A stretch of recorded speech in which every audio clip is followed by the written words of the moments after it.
अभी बात करते हैं कन्नौज के इत्र कारोबारी पीयूष जैन की, जिसके यहाँ छापे में अकूत दौलत निकली। उसमें से 196 करोड़ रुपए के नोट हैं। इसका खुलासा तो हो चुका है, लेकिन अब इस कैश वाले कुबेर को लेकर एक और नया खुलासा हुआ है। वो ये कि 196 करोड़ का बड़ा हिस्सा 500 के नोटों का था और उसके बाद 2000 के नोट। इसमें दिलचस्प बात यह सामने आ रही है कि पीयूष जैन को इस बात की आशंका थी कि भविष्य में 2000 रुपए के नोट बंद हो जाएंगे, इसलिए उसने ज्यादातर नोट 500 रुपए के रखे थे। ये बड़ी जानकारी निकल कर आ रही है। और एसबीआई की तरफ से जब वो सारा कैश डीजीजीआई के अधिकारी एसबीआई लेकर पहुंचे और उसमें वहां पर जब उस पूरे कैश को जमा कराया गया, तो उसमें जो उन्होंने दस्तावेज दिए, जो जानकारी दी कि कितने नोट मिले हैं और वो कितनी रकम बन रही है, उसमें बिल्कुल साफ है कि सबसे ज्यादा 500 के नोट थे, यानी कि करीब 109 करोड़ रुपए सिर्फ 500 के डिनोमिनेशन में थे।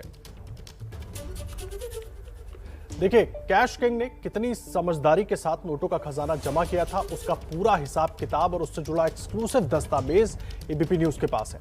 कानपुर के कुबेर का जो नोट स्टेट बैंक के पास रखा गया है, आपको वो पूरा बही खाता भी दिखाएंगे। लेकिन पहले समझिए कि हम क्यों कह रहे हैं कि उसने अपने 196 करोड़ के खजाने में ज्यादातर 500 रुपए के नोट ही रखे थे। ग्राफिक्स के जरिए इन आंकड़ों को देखिए और समझिए। देखिए, पीयूष जैन के घर से जो रकम मिली उसमें 29,38,500 पीस नोट 500 रुपए के थे, यानी कि 500 रुपए के डिनोमिनेशन में थे, और जिसकी कीमत 146 करोड़ 92,50,000 रुपए है। जबकि 2000 रुपए वाले 1,72,000 नोट थे, जिनकी कीमत करीब 34 करोड़ 40 लाख रुपए है। और इस तरह दोनों को मिलाकर 180 करोड़ रुपए का आंकड़ा पहुंचता है। तो इसके अलावा पीयूष जैन ने 200, 100, 50 और 10 रुपए की करेंसी में भी 16 करोड़ रुपए जमा कर रखे थे, और इस तरह कुल मिलाकर ये रकम करीब 196 करोड़ रुपए तक पहुंचती है।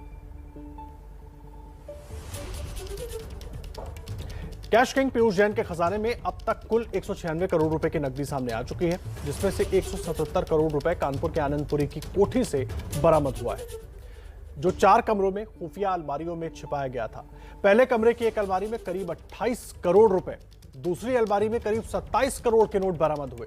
इसी तरह दूसरे कमरे की एक अलमारी में करीब 26.5 करोड़ और दूसरी अलमारी में 28 करोड़ से ज्यादा के नोट मिले थे, जबकि तीसरे कमरे में करीब 68 करोड़ रुपए सीज किए गए।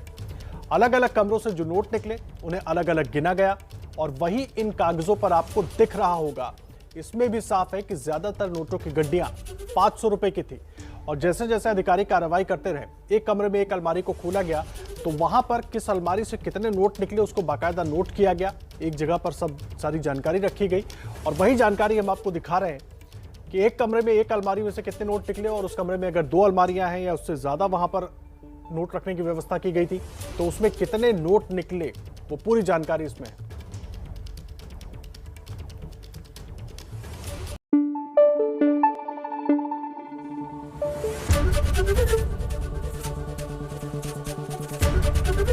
एबीपी न्यूज आपको रखे आगे।